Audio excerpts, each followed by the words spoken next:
বারাসতকে আরজিকর বানানোর চেষ্টা নৈব চ বিক্ষোভ কাঁটায় বিদ্ধ সুহৃতা। বারাসতে পা রাখতে জুনিয়র ডাক্তারদের ক্ষোভের মুখে পড়েন আরজিকর মেডিকেল কলেজের প্রাক্তন অধ্যক্ষ সুহৃতা পাল। মঙ্গলবার হাতে প্ল্যাকার্ড নিয়ে বিক্ষোভ দেখাতে থাকে এসএফআই ও ডিওয়াইএফআই এর কর্মী সমর্থকরা।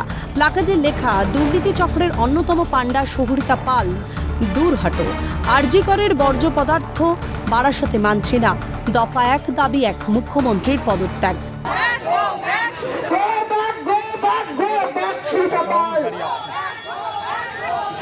অধ্যক্ষ সুহৃতা পালকে অন্যত্র বদলির দাবি জানায় বিক্ষোভকারীরা। বারাসত মেডিকেল কলেজকে দুর্নীতির সঙ্গে যুক্ত হতে দেওয়া যাবে না বলে সাফ জানিয়ে দিয়েছেন তারা। দুর্নীতির সাথে যুক্ত যে অধ্যক্ষা সুহৃতা পাল, তিনি আরজিকর থেকে তাড়া খেয়ে বারাসাতে এসছে।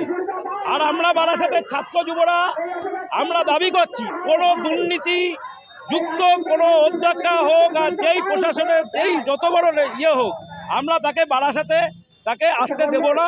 আমরা বলছি অধ্যক্ষা বারাসাত ছেড়ে অন্য জায়গায় যান। বারাসাত মেডিকেল কলেজকে আমরা দুর্নীতির সাথে যুক্ত হতে দেব না, এটাই আমাদের অঙ্গীকার।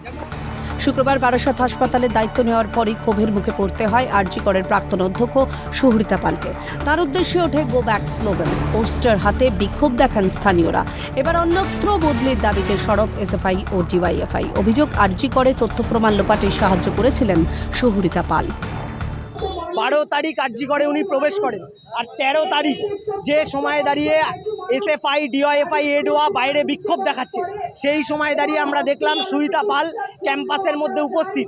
আর আরেক দিকে দাঁড়িয়ে পিডাব্লিউডিকে দিয়ে সেমিনার হল ভাঙার চেষ্টা করা হয়েছিল। 2 বছর আগে যখন হ্যাকোমেড প্রকল্পে এই সুহৃতা পাল এই ম্যাডামের এত দুর্নীতি করেছিলেন, ওয়েস্ট বেঙ্গল হেলথ ইউনিভার্সিটি ঘাড় ধাক্কা দিয়ে বার করে দিয়েছিল। সেই ব্যক্তিকে বারাসাতে অ্যাকসেপ্টেড হতে আমরা দেব না, আমরা ফেরত পাঠিয়ে দেবো। এইটুকু জানান দিতে আমরা আজকে এখানে এসেছি।